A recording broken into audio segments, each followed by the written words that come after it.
So Leslie, does anyone have questions for Mike? We should run through questions there and see. Okay, and I'll put it back on speaker view. And I think, Michael, go ahead, sir. Oh, and you're still muted, Michael. Okay. Okay. So, hi, Mike. I'm curious about, we're showing the, you had like two balls, or two masses, and they're moving relative to each other. What was the angle between the two? Was it 90 degrees? The initial offset, yes. One runs at twice the speed. There's okay. one runs twice as fast as the other. The initial offset is 90 degrees, yes. The initial offset is 90 degrees, but it changes during the... No, they're synchronized, so the offset stays at 90 degrees. And then I noticed that then you did a second set, right? And they're a reflection of that, correct? Yeah, they're turning the opposite direction. One set turns clockwise and the other set turns counterclockwise.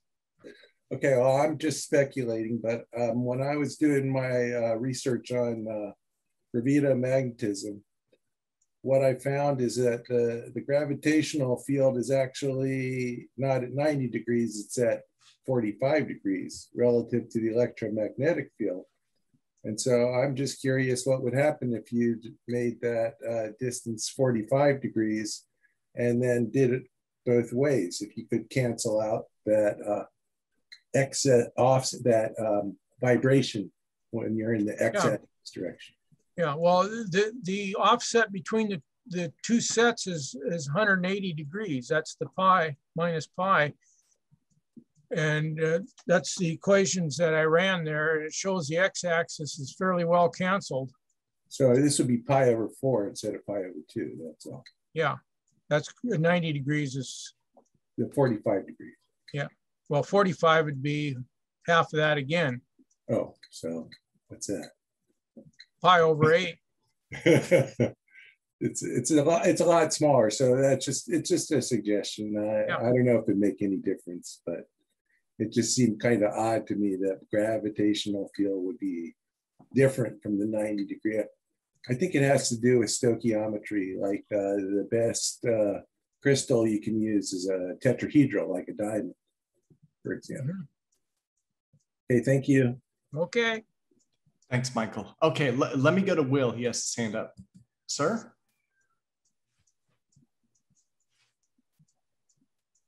Yeah, sorry, I'm not really well versed in the Dean drive. I've heard about it, but I was wondering, these are mechanical drives, so are they in a vacuum or do you have them in a gas? Well, how does that work? Well, if you had them just in air, I played with a lot of gyroscopes at Boeing. And we ran those in vacuum cans because whenever you're having motion in air, you have drag. And if they're in a vacuum, you have a lot less drag. So that would improve it. However, the air is not going to cause problems outside of, you have to put more horsepower into the motor to turn it. Right. But even with gyroscopes, you can feel windage, from the spinning rotor because it drags air molecules along. So these are not like gyroscopes then, there's something else. Yeah, well, this is just an arm with a weight on it spinning. Well, it's an off-center rotator, right? But then, Mike, you also talked about electromagnetic equivalence. So to what Will was asking, if I understand correctly, it could be either. You could have a kinetic, inertial, or else an electromagnetic equivalent to it. Yes. I personally, being an electrical engineer, I favor the electrical side, but that's personal preference. But either one will do the job. Okay, so are you using this to, like, let's say like you have a jet and then you would you would somehow activate this reaction device that could change the orientation of the jet without actually using any external flaps or anything? Well, you could. We use gyroscopes on the satellites, all your communication satellites that are up in geosynchronous orbit. We have gyroscopes on board for doing what's called station keeping. And that does exactly what you just talked about. It changes the orientation and the direction a little bit. However, you can't blast off with them because they're not powerful enough, you know, like a rocket. But once you get into space or zero gravity conditions, the mass or the weight of the system is negated, so you have the same propulsion force. If you got a vehicle that weighs 1,500 pounds and it generates 400 pounds of thrust, you can't blast off, but once you get it into space, the 1,500 pounds of vehicle doesn't cause you any problems, so you have a source of 400 pounds of thrust. Okay, so this is like an in-space propulsion device to augment what you already have in order to save fuel. You're right. It's a propulsion. Right. It's propellantless propulsion. Yes, that's the object in the game. Yeah. So this way, you could actually transfer into a different orbit just by using this type of force. Right. You can probably get that from like a solar panel or something, rather than actually using the you know, propulsion of the engine. Yeah. Well, it is an engine. Adding life to the adding more life to the satellite. Correct. There's a lot of them up there with the gyroscopes on them for that very reason. Matter of fact, the space station, the ISS space station, has 4 big gyros on it for that very reason also. It's down at 200 miles, so it does have air drag problems down at that low in orbit, so they have to move it every now and then. Right. So are they using then like nanotube bearings and these type of advances in order, you know, or are they using superconducting bearings? Because obviously you don't have to worry about the cryogenics too much if you're in orbit. Yeah, well, air drag on the equipment, like I said, all the gyros we run in our laboratory, we ran them in vacuum cans, but once you got in space, you wouldn't need the vacuum can. Exactly. Yeah. So it says it just seems like if you're reducing the friction as much as you can, like with superconductors, or frictionless bearings that are based upon carbon nanotubes, then yeah, it just seems like you get a lot more usefulness out of this type of system. Yeah, well, any mechanical system, the bearings are one of the weak parts or points. Right. Right. Yeah. Yeah. Okay. Well, thanks. Okay. Thanks, Will. Yeah. So let me see.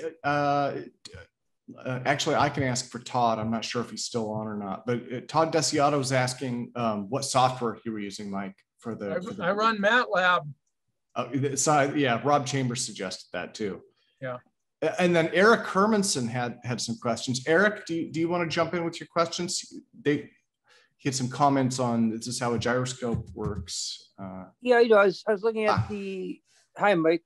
Yeah. I was looking at the way that you had offset the the poles and created a dipole, and it reminded me of the way a gyroscope really works. And you have the center of matter, the center of the disc, and that's offset from the center of the gravitational response, which is really where the pin touches the floor. And I think this is one of the reasons why the gyroscope can precess without falling over.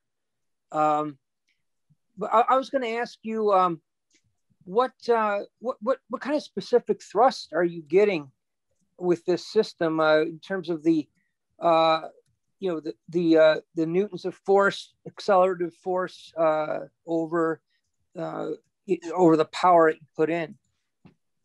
Well, you don't have a lot of efficiency. It's not over unity, not even close.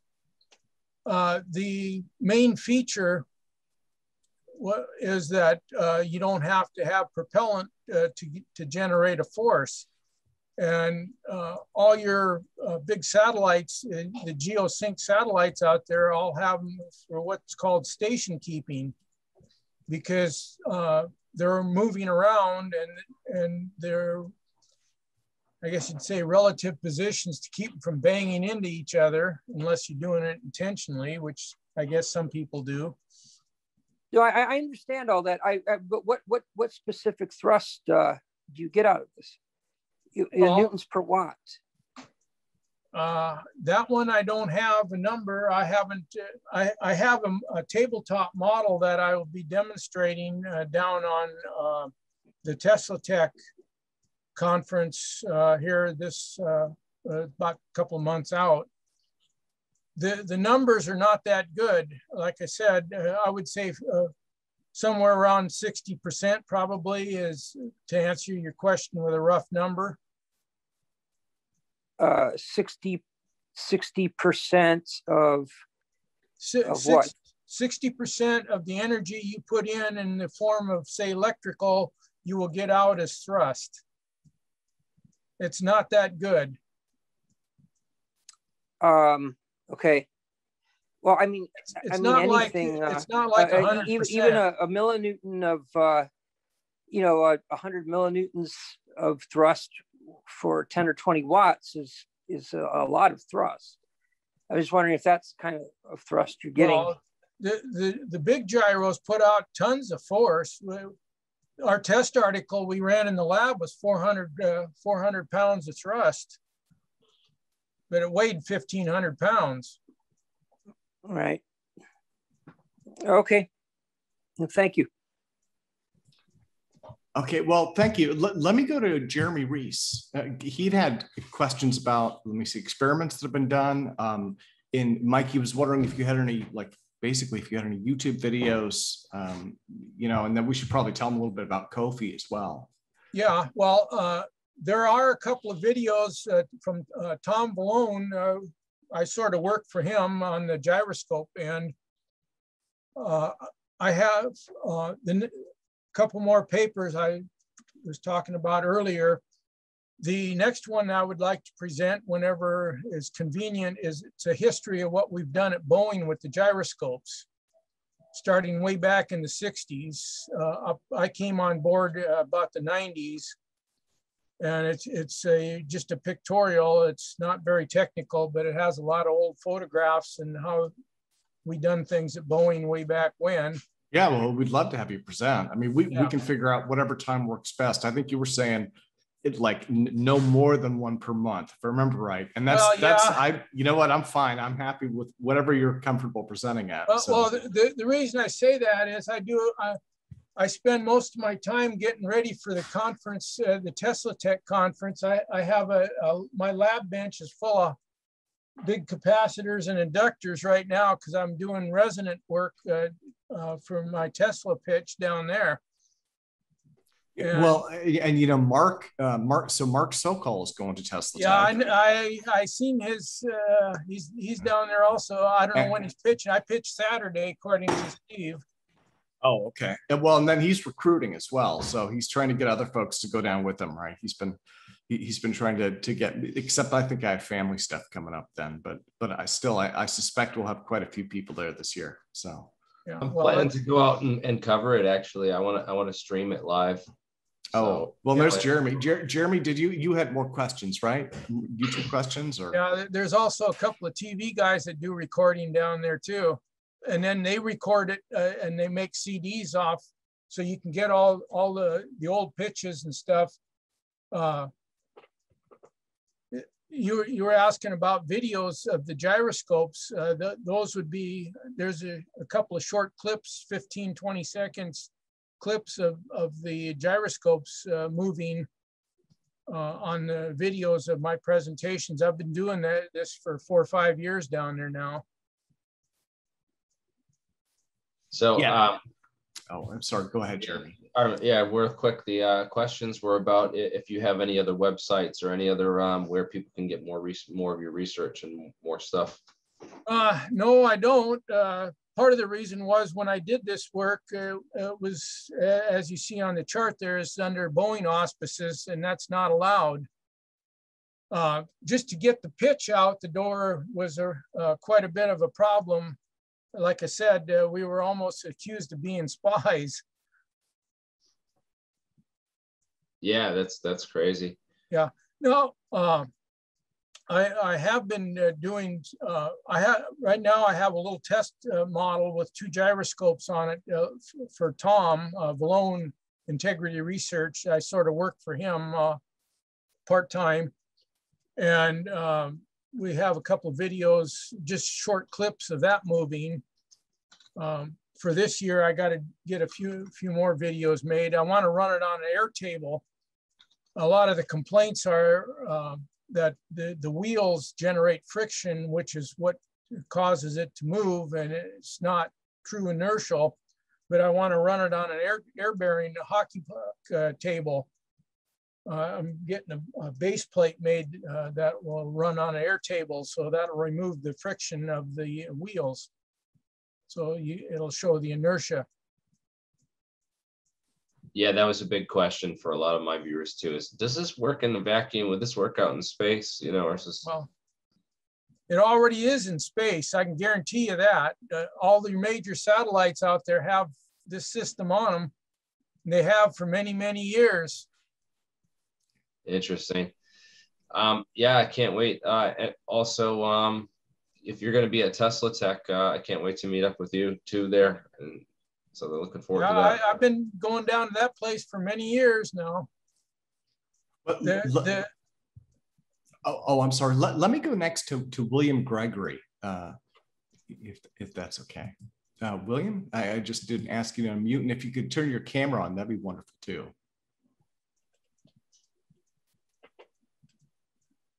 And again, that's William Gregory. I'll lower his hand there.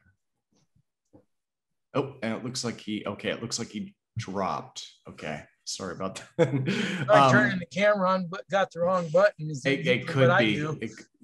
Yeah, sometimes I hit the wrong mute button. But so let me go back to Will then. Will, you had another question, sir?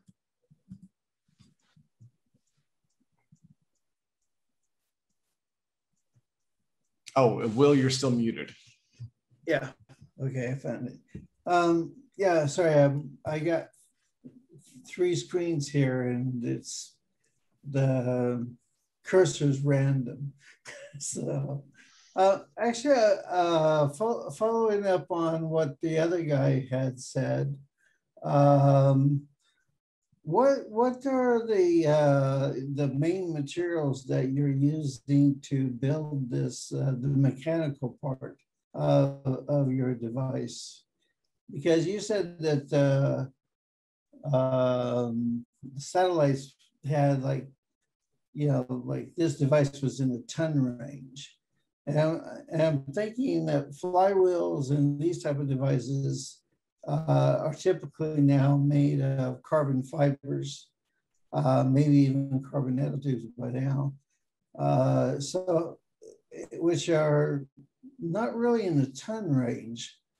So can you comment on what you're using to make the little test article that we had in the lab that we played with had 24-inch wheels on it.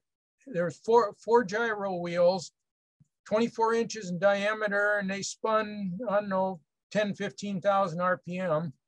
And like I said, they were in a vacuum can, and each one of them generated about 100 pounds of thrust. So you had 4 of them on there. You could get about 400 pounds of thrust. However, the frame weighed 1,500 pounds. Each one of the gyros weighed about 350 pounds. Okay, so you're using the composite materials then? Yeah. Okay. Yeah, I guess I must have misunderstood. Maybe I flipped the actual power for the weight. So yeah, okay. Yeah, I just wondered if you're using composite materials for those or not. So, well, the composites work fairly good. The problem with composites is balancing. If you have a solid metal chunk, you can balance it fairly well if it's machined properly. But composites, you have a balancing problem, but that can be overcome. Yeah, so if you're not using composites, what other material would you use that would have structural strength over many years to act as a reaction wheel? Well, a lot of them are made out of brass and aluminum. Brass and aluminum. Yeah, aluminum oxidizes, but it still spins. Mm-hmm. We had a whole bunch of little reaction wheels that were about 6-inch, 8-inch diameter aluminum, and they were in a vacuum can, of course. Steel works also. Mm-hmm. Yeah, well, and I think what Will might not be thinking of is these aren't spinning at super high RPM, right? So the structural issues. 20,000, you know, it's not like jet engine, you know, jets go up to 80,000. Yeah. So a lot of materials will take that, right? That's the you know what? Let me try William Gregory again. William. Hello there. Howdy. You hear me? Welcome back, sir. Yeah. Yeah, I finally figured this phone out that I'm on. But anyway, we thought there was a little problem there. Well, thanks again for your presentation. I'm fascinated with reaction wheels because that's what I'm working on, is spinning things. And I wouldn't call myself a novice. You know, I've got a lot of ideas about reaction wheels, how you break into them, how you accelerate them, and how you can actually point the attitude of a satellite out in space. But I get confused whenever you say that you're getting 400 pounds of thrust from this 1,500 pound gyroscope. So in other words, there's a force that's developed in a gyroscope that is a linear force that you can actually speed out across the universe on, or, you know, out into space. Well, it all if you use differential pairs, it all depends on how you spin them. If you spin them in opposite directions, you get a torque, and if you spin them in the same direction, you get a linear. Oh, okay. So if you do spin them, okay. If you spin them in the same direction, you get a linear. Yeah. Because I thought it just doubled the gyroscopic force. Well, the next couple of papers I got deal with gyroscopes in particular. You'd be interested in that. Getting a little ahead of the game, but if you run them in pairs, then the offside cancels. And right, yeah, I've seen videos to where one gyroscope is spinning clockwise, the other one's counterclockwise on the same axis, and then it acts like it's not spinning. There's no precession, and it's pretty interesting. Yeah.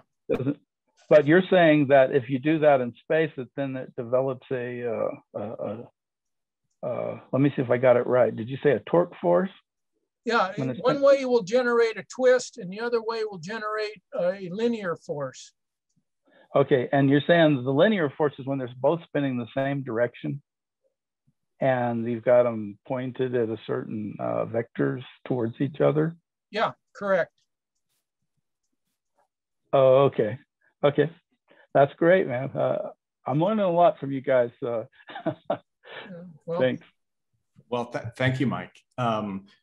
or thank you, William. Sorry. Okay. It's that time of the day. Yeah, that time of the day.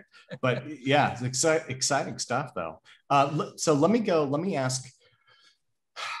So H.G. Alvarez he just wanted to confirm what you already said. He was asking if gyroscopes are used to move satellites and space station from a lower orbit to a higher orbit.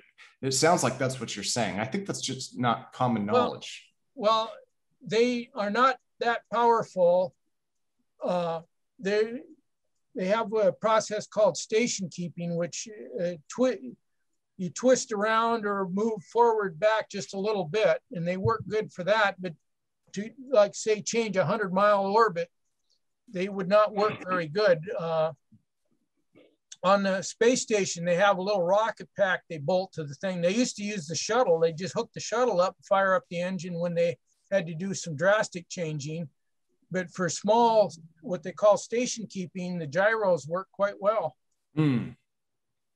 Okay. And then obviously, and you've talked about this a number of times, the gyroscopes are great for changing the orientation of the vehicle, in relation, and that's in 3 space too. So yeah.